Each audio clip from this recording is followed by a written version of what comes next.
What is up, everyone? I recently asked people to share their biggest struggles with staying on track, and the answers were all over the place. Phone addiction, constant distractions, just feeling blah. While those are all real problems, they actually point to a much bigger mission: behavior change. We want our daily actions to actually line up with our long-term dreams. Now, changing how you act usually involves a few different moving parts, like building habits to make things automatic, or tweaking your environment so you aren't constantly tempted. But today, I want to zero in on the engine that drives all of that: self-discipline. People often confuse discipline with motivation, but they are worlds apart.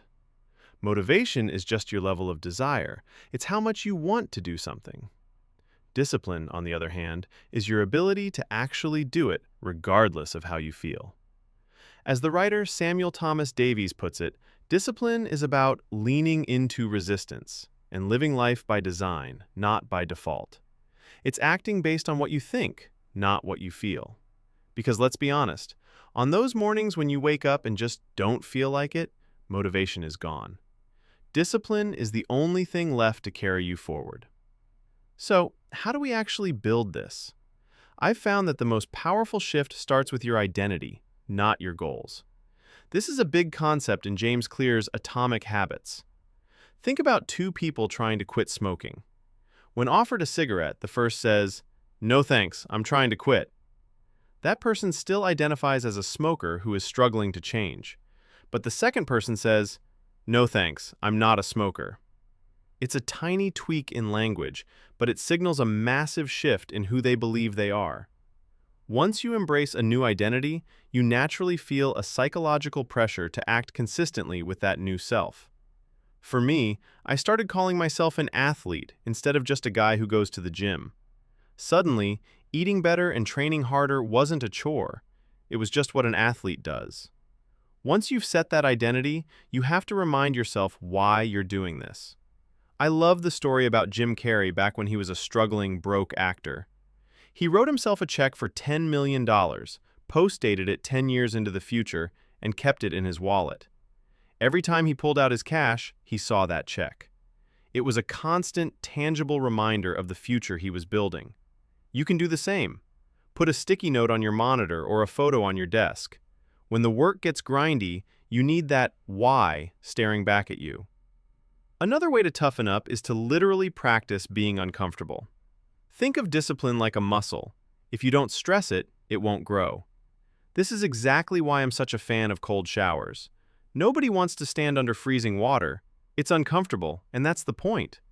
By choosing the cold handle every morning, you're doing a rep of leaning into resistance. Whether it's taking the stairs or waking up for an early workout, every time you ignore the "I don't feel like it" voice, your discipline muscle gets a little stronger. However, you can't build a strong mind on a broken body. You have to target your biological fundamentals: sleep, nutrition, and movement. The part of your brain that handles decision-making and resists impulses, the executive function, is an absolute energy hog. If you're sleep-deprived or fueled by junk, your brain simply won't have the fuel to stay disciplined. You are a biological system first. If the inputs are crap, the outputs will be too. I also have to mention something that honestly I used to hate: meditation. But the science is too strong to ignore. Research shows that specific meditation practices actually help you regulate your emotions and stay rational. I practice a simple form of zazen, just sitting and focusing on my breath. When a random thought pulls me away, I notice it, let it go, and come back. That act of constantly returning to the task is basically a gym workout for your focus and discipline. Finally, use the power of new habits to bridge the gap. In the beginning, a new behavior takes a lot of discipline because it's not wired in yet. But as you repeat it, it becomes automatic. Start small, track your wins, and don't obsess over being perfect. If you miss a day, just get back on the trend line. A great way to start this is by taking on a learning project. If you've ever wanted to get into web development or computer science, that daily effort is a perfect discipline builder. If you want to dive into that, I highly recommend checking out Brilliant. They don't just give you boring lectures, they throw you into active problem solving. It's challenging, and yeah, you'll get stuck. I definitely did when learning sorting algorithms, but that's where the growth happens. You become a better problem solver in general, not just in math or code.